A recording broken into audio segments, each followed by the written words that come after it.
यदि आप भी पढ़ी हुई चीज़ें याद नहीं रख पाते हैं, एग्ज़ाम के टाइम चीज़ें याद नहीं आती हैं, तो ये वीडियो आपके लिए है। तो कैसे हैं दोस्तों, स्वागत है हमारा चैनल नॉलेज वाला में। तो आज हम आपको बताएंगे 5 तरीके जिससे आप कोई भी चीज़ को बहुत लंबे समय तक याद रख सकते हैं। तो चलिए शुरू करते हैं। अक्सर स्टूडेंट्स को शिकायत होती है कि जो वो याद करते हैं और जब वो एग्ज़ाम देते हैं तो उसको भूल जाते हैं। कभी ना कभी आपको भी इसका अनुभव हुआ होगा कि आप किसी ऐसे इंसान को देख रहे हैं जिसको आपने पहले कभी देखा है, बट आपका उसको नाम नहीं याद आ रहा है या आप उसे पहचान नहीं पा रहे हैं, लेकिन आपको याद नहीं आता है। स्टूडेंट सुबह जल्दी उठते हैं, बादाम खाते हैं, अलग अलग तरीके यूज़ करते हैं, अलग अलग ट्रिक्स यूज़ करते हैं, लेकिन फिर भी कुछ याद नहीं आता। और यह सबके साथ होता है दोस्तों। स्टूडेंट लाइफ में भूलने का मतलब है आपने जितनी मेहनत करी थी, आपने जो भी हार्डवर्क किया था, और अगर आप वो एग्ज़ाम टाइम भूल गए तो आपका बहुत नुकसान हो जाता है, क्योंकि स्टूडेंट लाइफ में टाइम की बहुत वैल्यू होती है। और एग्ज़ाम के समय इतना दोबारा पढ़ना और याद रखना संभव नहीं होता, और ना ही आप दोबारा रिवीजन कर सकते हैं। एग्ज़ाम में आने वाला सिलेबस को एक दिन में याद नहीं किया जा सकता, यह आप सब भली भांति जानते हैं। और उसे लंबे समय तक पढ़ी हुई चीज़ें याद रखना भी बहुत कठिन होता है। तो दोस्तों चलिए शुरू करते हैं कि आप अपनी मेमोरी को लॉन्ग टर्म में लंबे समय के लिए कोई भी पढ़ी हुई चीज़ें कैसे याद रख सकते हैं। मैं आपको इस वीडियो में ऐसे 5 तरीके बताने वाला हूँ जिससे आप कभी नहीं भूलेंगे आप जो भी पढ़ेंगे दोस्तों। तो चलिए शुरू करते हैं। पहला तरीका, रटना नहीं समझना है। किसी भी विषय को रटने के बजाय समझने पर फोकस करना चाहिए। इससे चीज़ें लंबे समय तक याद रहेंगी। रटने से कोई भी विषय लंबे समय तक याद नहीं रहता है। जब आप रट रहे होते हैं तो आपके माइंड को पता होता है कि आपका इंटरेस्ट उस सब्जेक्ट में कम है, और आप रट रहे हैं, और दिमाग को जैसे ये पता चलता है वो एफर्ट लगाना कम कर देता है। इसलिए आप आज रटते हैं, कल भूल जाते हैं।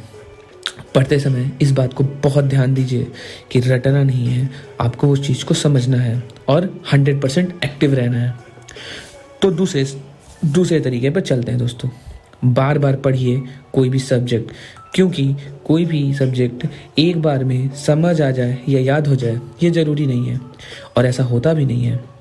अब आप कहोगे अभी तो आप रटने के लिए मना कर रहे थे, बट रटना वो होता है जब हम उस चीज़ को समझे बिना याद करने की कोशिश करते हैं। इसलिए आप उसको एक बार समझ लें, लेकिन समझने से चीज़ें मेमोरी में जाती नहीं हैं। आपको वो चीज़ समझ आ गया है, बस आपको अब क्या करना है, उस चीज़ को बार बार पढ़ना है। कहने का मतलब ये है रिवीजन करना है, मनन करना है, उसे आसपास की चीज़ों से रिलेट करना है। अपने दैनिक जीवन से जोड़कर पढ़ेंगे तो वो आपको हमेशा याद रहेगा। उस टॉपिक से रिलेटेड अपने मन में ज़्यादा से ज़्यादा क्वेश्चंस बनाइए, उस क्वेश्चन से अपने टॉपिक्स को रिलेट करिए। इससे क्या होता है कि आपके दिमाग में वो एक दृश्य की तरह रहता है, तो जिससे वो आपको लंबे समय तक याद रहता है। दोस्तों अब बात करते हैं तीसरे ट्रिक की। लिख कर याद करें। लिख कर याद करने से वो चीज़ लंबे समय तक आपके दिमाग में फीडेड रहती है।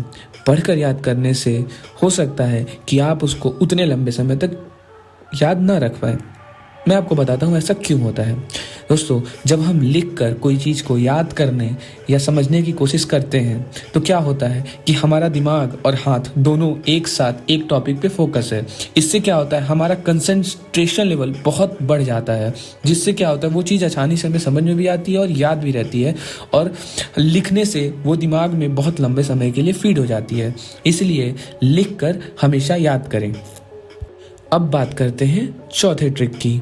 मल्टीटास्किंग से बचना है। जी हाँ, आपने सही सुना है, मल्टीटास्किंग। दोस्तों मल्टीटास्किंग क्या होता है? जब कोई इंसान एक समय पर एक से ज़्यादा कार्य करे तो उसको हम मल्टीटास्किंग बोलते हैं।